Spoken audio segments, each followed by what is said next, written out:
Senhor esteja convosco, Ele está no meio de nós. Proclamação do Evangelho de Jesus Cristo, segundo Mateus. Glória a vós, Senhor. Naquele tempo, alguns mestres da lei e fariseus disseram a Jesus: Mestre, queremos ver um sinal realizado por ti.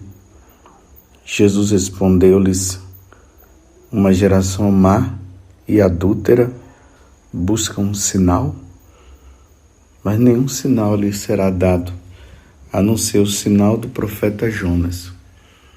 Com efeito, assim como Jonas esteve 3 dias e 3 noites no ventre da baleia, assim também o Filho do Homem estará 3 dias e 3 noites no seio da terra.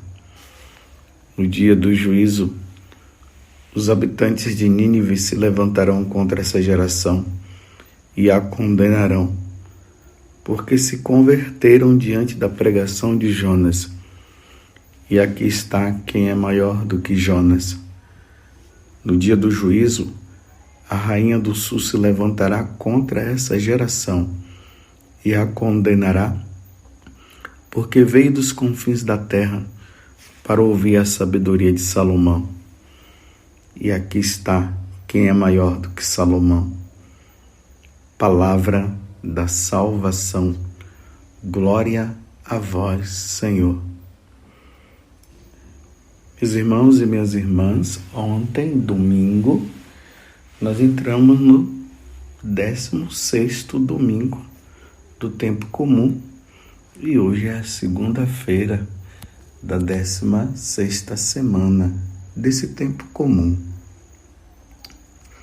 Hoje, por ser segunda-feira, não vamos esquecer que é o dia em que, na tradição da igreja, se recomenda que nós rezemos pelas almas do purgatório.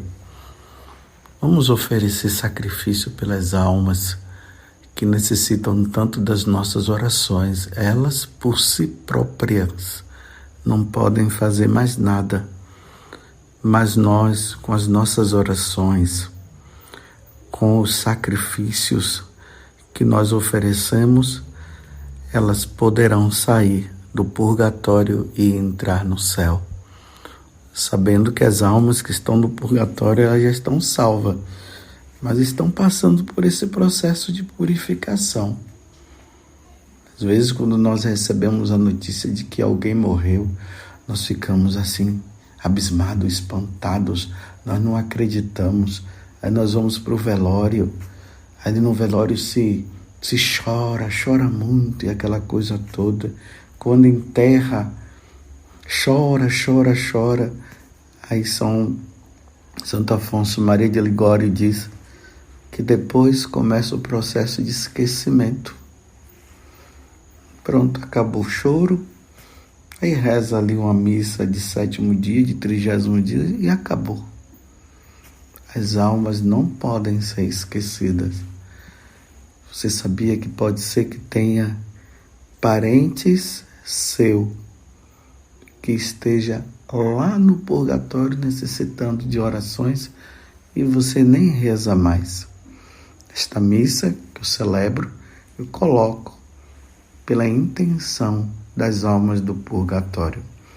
Vamos fazer isso hoje, segunda-feira, ofereçamos sacrifício. Será um benefício muito grande e as almas do purgatório agradecem. Vamos à leitura do Evangelho de hoje.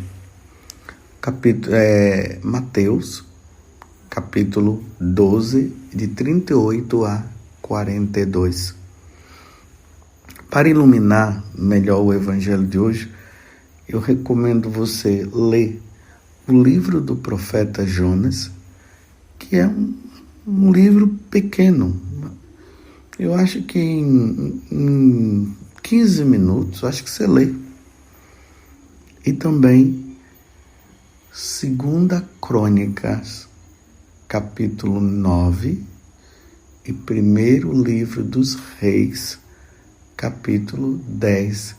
que vai falar da questão da rainha de Sabá, que aqui fala da rainha do sul, que é a rainha de Sabá. Então vejam, uma comitiva agora vai diante de Jesus, uma comitiva, mestres da lei e fariseus. Eles vão sempre com a intenção má. Eles não vão com intenção boa, não. Eles querem pegar Jesus de qualquer maneira, porque eles não acreditam na divindade de Jesus. Na cabeça deles, sabe o que é que estava? É que Jesus é o charlatão. Veja só. Eles não acreditavam. Lembramos que eles chamaram Jesus de Beelzebul, o príncipe dos demônios, quando Jesus fez aquele milagre que expulsou, que curou aquele homem que estava endemoniado. Eles chamaram Jesus de príncipe dos demônios. Agora, como eles estão querendo pegar Jesus, eles vêm e chamam Jesus de mestre. Tá vendo? Como diz os santos padres, eles começam bajulando Jesus, chamando ele de mestre, para depois eles tentarem pegar Jesus em alguma coisa. Mas quem são eles, né, para pregar Jesus? Veja, Jesus é Deus. Como pegar? Não tem como. Sabedoria divina, Deus é a própria sabedoria. Jesus é a sabedoria divina. Então eles fazem essa pergunta, pedindo um sinal. Faz um sinal para nós. Embora eles já tivessem visto muitos sinais que Jesus havia feito. Eles já tinham visto. E aí, o que é que Jesus faz? Geração adúltera e má. Eu não vou fazer sinal, não. Aí Jesus relembra para eles o sinal de Jonas. Jonas que pregou 3 dias em Nínive e converteu aquele povo. Mas antes disso, Jonas não queria pregar. Então ele foi engolido por uma baleia. Ao 3º dia ele foi expelido. A baleia jogou ele para fora. E aí Jonas não teve outra alternativa senão ir e pregar para o povo de Nínive. E a pregação de Jonas teve um grande efeito. O povo lá se converteu. Leia o livro do profeta Jonas hoje que você vai ver. Lá fala até que o rei convocou uma penitência para todo o povo e até os animais. Até os animais fizeram penitência para dizer assim, que eles entenderam, porque se eles não se convertessem, um grande mal iria acontecer na vida deles. Outro exemplo que Jesus conta é da rainha de Sabá. Ela, sabendo de Salomão, que Salomão era um homem muito sábio, ela sai lá do país dela e vai visitar Salomão. E quando ela chega lá, ela se depara com a grande sabedoria de Salomão. Ela era uma pagã e ela consta que ela se converteu. Então Jesus está falando aqui de 2 mudanças que aconteceram. Uma com a pregação de Jonas e a outra com a rainha de Sabá, que foi visitar Salomão e aconteceu a conversão dela. E aí Jesus anuncia para eles, olha, ao mesmo tempo que Jesus fala que não vai fazer milagres, Jesus anuncia o grande milagre dele. Assim como o profeta Jonas Esteve 3 dias e 3 noites no ventre da baleia, assim também o Filho do Homem estará 3 dias e 3 noites no seio da terra, e depois ressuscitará. Então Jesus está anunciando para eles: eu não vou fazer mais milagre para vocês, porque os milagres vocês já viram, e vocês estão com um coração duro. Mas o que é que eu vou fazer? Vocês vão ver. Vocês me matarão, mas ao terceiro dia eu ressuscitarei. É isso que Jesus está dizendo. Essa geração má e adúltera. Por que Jesus fala essa geração má e adúltera? O povo de Deus, os judeus, o povo de Israel, sempre foi tido como a esposa de Deus. Deus é o esposo e o povo de Israel é a esposa. Então, diante dessa situação de não acreditar em Deus, de não querer saber de Deus, isso é como um adultério. É um adultério. Imagine uma mulher casada e ela sai com outro homem. Um homem casado e sai com uma outra mulher. Isso é uma quebra da aliança, das promessas feitas. Então Deus está dizendo que o povo de Israel, através do comportamento dos doutores da lei e também dos fariseus, eles estavam agindo como adúlteros. Eles fizeram uma aliança com Deus e agora não estavam querendo saber de Deus. Vocês entenderam? Só que depois, com a vinda do cristianismo, a Igreja Católica agora é essa esposa. Jesus é o esposo. A Igreja Católica é a sua esposa. E essa esposa, ela precisa crer em Jesus. Ela precisa amar Jesus. Ela precisa cumprir o que Jesus ensina. Precisa ser fiel aos mandamentos da lei de Deus. Precisa se santificar através dos sacramentos. Principalmente o sacramento da missa, do sacrifício da missa, o sacramento da confissão e os outros sacramentos em si. Mas vejam, 2000 anos depois, veja como é que está a igreja. Essa geração também é ou não é má? Jesus ressuscitou? Claro que sim. Até um pagão poderá dizer assim: os católicos dizem que ele ressuscitou. E para nós católicos, ressuscitou ou não? Claro que ressuscitou. Se um católico não acredita na ressurreição de nosso Senhor Jesus Cristo, você já não é mais católico. Mas vejam, tantos milagres que Jesus fez lá no tempo dele e quantos milagres Jesus continua fazendo no tempo dele, no nosso tempo. Essa geração, nesta geração. Mas será que o nosso comportamento é um comportamento de pessoas que são fiéis a Deus? Ou o nosso comportamento é um comportamento igual ao dos pagãos que não creem? Enquanto os pagãos deveriam estar se voltando para Jesus e se convertendo, se batizando e entrando na igreja, cada vez mais, o que é que está acontecendo?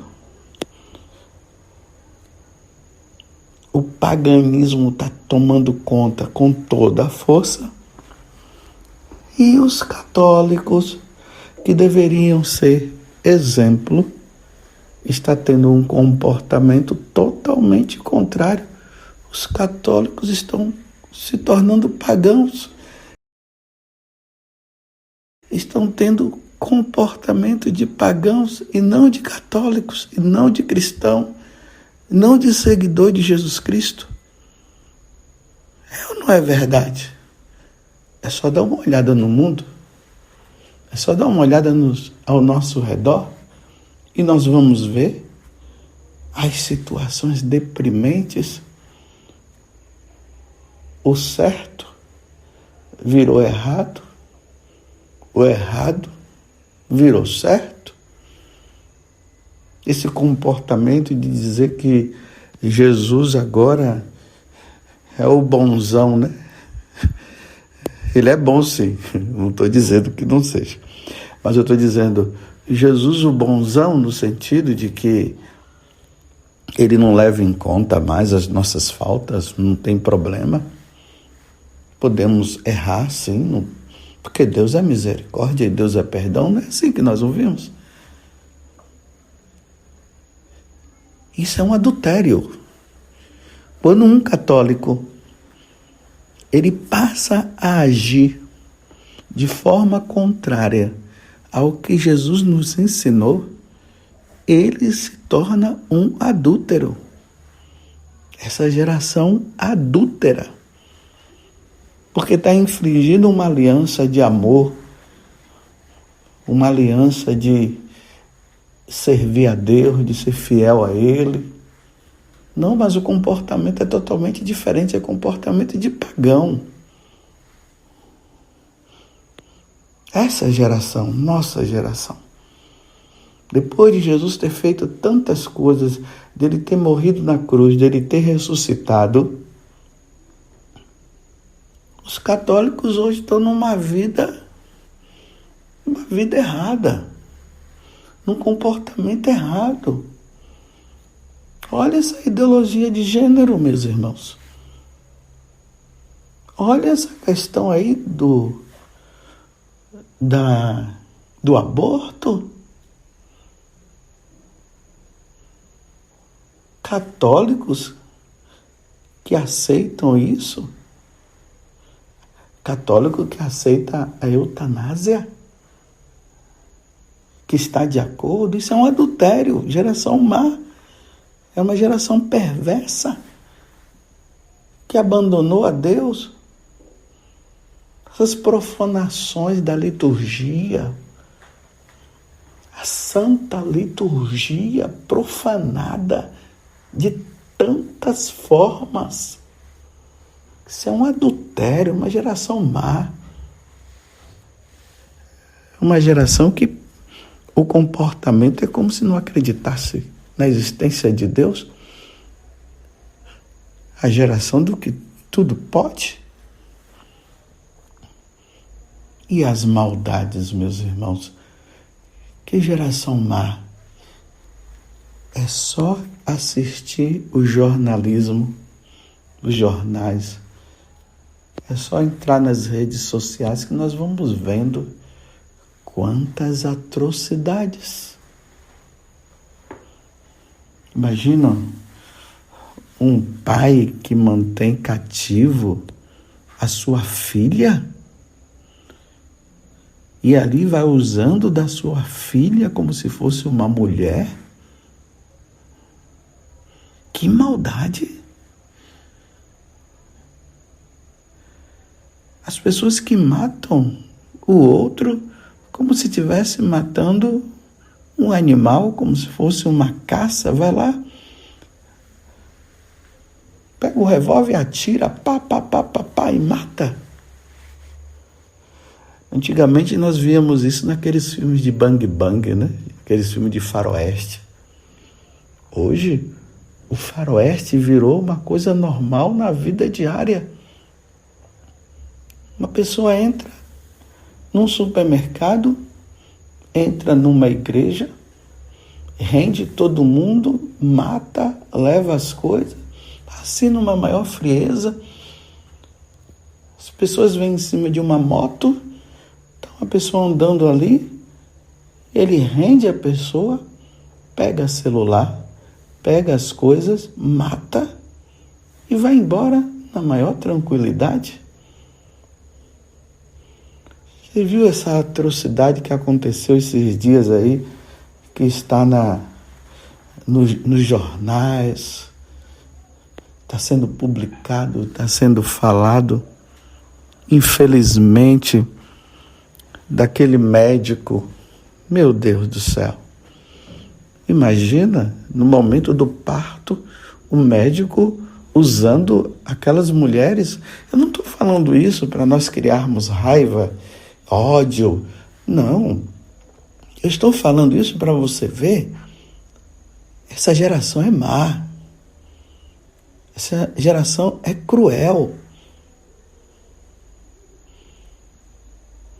Parece que o ser humano perdeu o amor.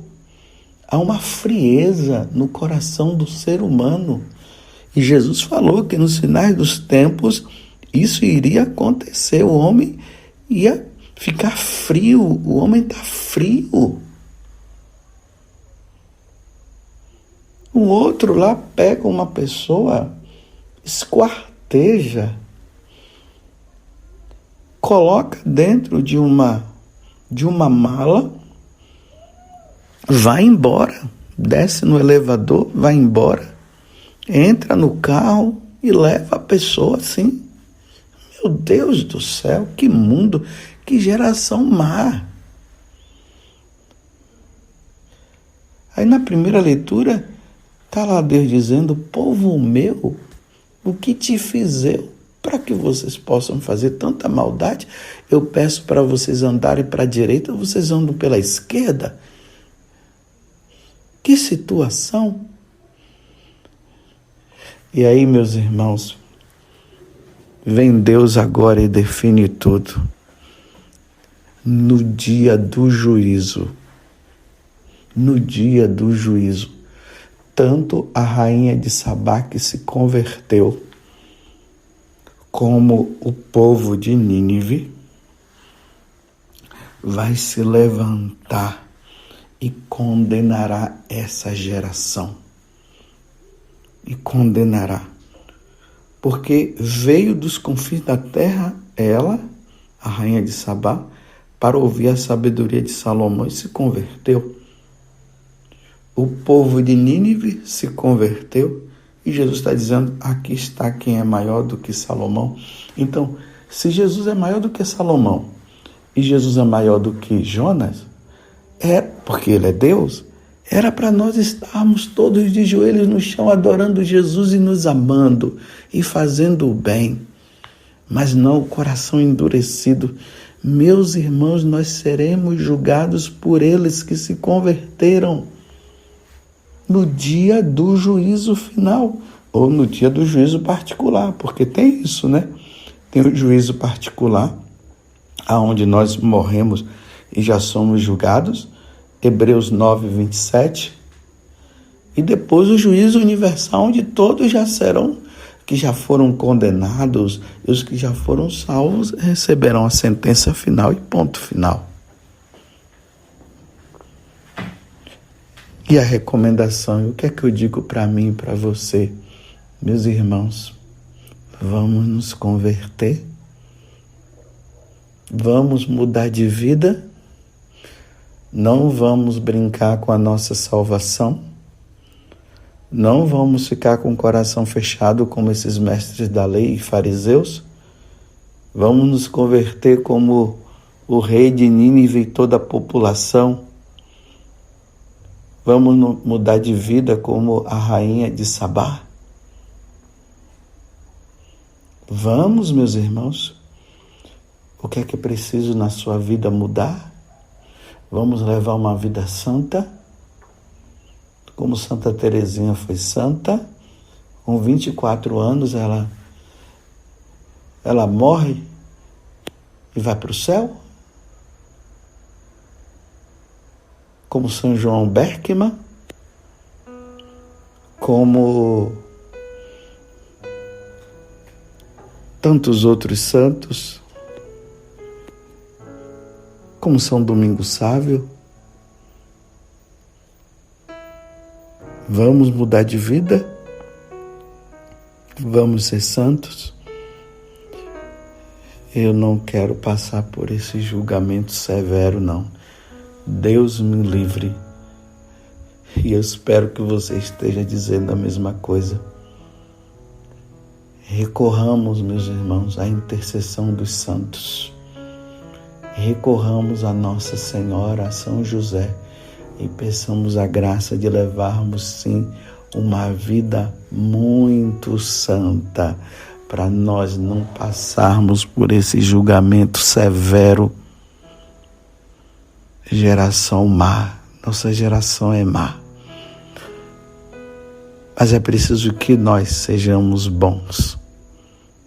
Vamos ser bons e vamos ser santos. Ó Virgem Santíssima, não permitais que eu viva e nem morra em pecado mortal. Em pecado mortal não hei de morrer.